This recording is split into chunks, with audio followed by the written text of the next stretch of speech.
If you haven't already, be sure to hit that subscribe button. With over 70% of viewers unsubscribed, it would certainly mean a lot. Typically, if there's one thing that airlines do love, it's new aircraft. New planes can bring newfound life into a company, help drop operating costs, and allow these airlines to transition towards the next generation of fleet. And for Alaska Airlines, well, that couldn't be truer, but their relationship with precisely one manufacturer and a line of aircraft took a turn in 2023 that, while expected, left many pondering why and if it was the right decision. Yes, I'm talking about Alaska Airlines and their Airbus-produced aircraft. What happened to them? Why is Alaska Airlines back to Boeing? And what are the advantages and/or disadvantages of this move? To understand Alaska Airlines' relationship with these Airbus aircraft from the A320 family that I so generally speak of, let's rewind the clocks to when the company actually acquired the aircraft.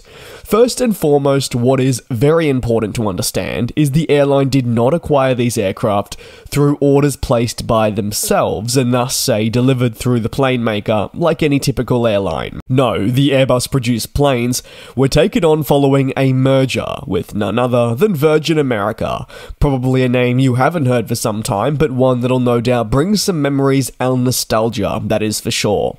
This merger saw Alaska Airlines take on these Airbus aircraft, which were always viewed as a bit of a burden for the company.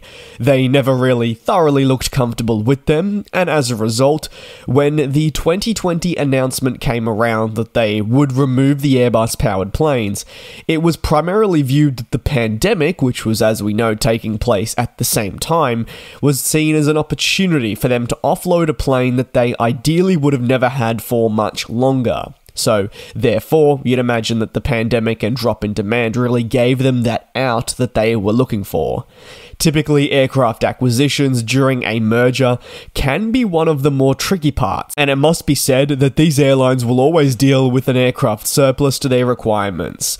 Don't get me wrong, there are many other complexities when it comes to airlines coming together than just fleet, but in the case for Alaska Airlines, that was undoubtedly one of the challenges for them. So in 2020, during the height of the pandemic, Alaska Airlines did reveal formally it would say goodbye to all Airbus-produced planes and, as a result, transition back towards the American plane maker of Boeing, and only Boeing for its mainline fleet, a move that would see it become proudly all Boeing, and one that was viewed as pretty substantial when considering the airline had almost 70 aircraft spread across the A320 family when it did announce it would be removing them, including previous, but also what is important to note, next generation units. When focusing on the A321neos, they were actually under 5 years of age, so therefore we're talking some of the newest aircraft in their fleet, and they're so new because they were delivered to Alaska Airlines after the merger, but this is because the deal was initially placed by Virgin America and Alaska were unable to get out of the deal. Moving back towards Boeing was, at least per the carrier, viewed as necessary for them to really be a single fleet operator in 2024. These words were ushered well before this year commenced. By retiring Airbus aircraft, the company would commit its mainline fleet to only receiving Boeing-produced aircraft, notably from the MAX series, to complement existing units from the NGs, which we know as the past generation 737s, and also upgraded MAXs. Alaska Airlines believes that the MAX offers them everything they need, and thus, having Airbus-produced planes that are also single-aisle simply overcomplicates matters, which is a fair viewpoint. Additionally, their CFO said that merely having a single-aisle fleet of MAX jets will improve seat economics, while seeing better fuel efficiency. All this is what Alaska Airlines says will mean they'll be able to achieve high-margin growth looking well into the future, with the company hoping to achieve this, and you can't blame them there if they believe that going all into the max is a way that they'll be able to achieve the growth plans that they hope to do. Well, it makes sense, but as I'll get into, there are a little bit of problems around being a single fleet operator. It is something, don't get me wrong as well, that can bring many positives. However, some people believe that a mixed fleet is simply a better way to go. Alaska Airlines thinks that a single operator fleet makes more sense, but like I said, there's some disadvantages. Most notably, it would be highlighted by the persistent struggles at Boeing.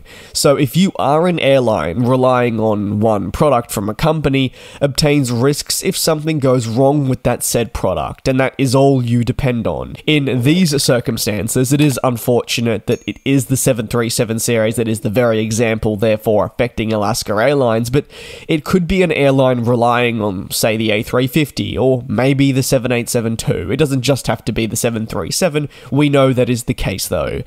Alaska, though, believes that operating only Boeing jets, especially these 737s, will drive costs lower, and thus they should have better long-term benefits for the company. And while I had a look at the Alaska situation of being a single operator, you could also go not very far from Alaska towards Southwest, who also are an all 737 operator. They had Airbus A220s pitched their way, but in the end decided to stick with the MAX. And now, thanks to substantial delays, issues obtaining certification of these aircraft, while Southwest are prepared to wait, there are no doubt frustrations there that they're unable to acquire the specific aircraft they want when they want it.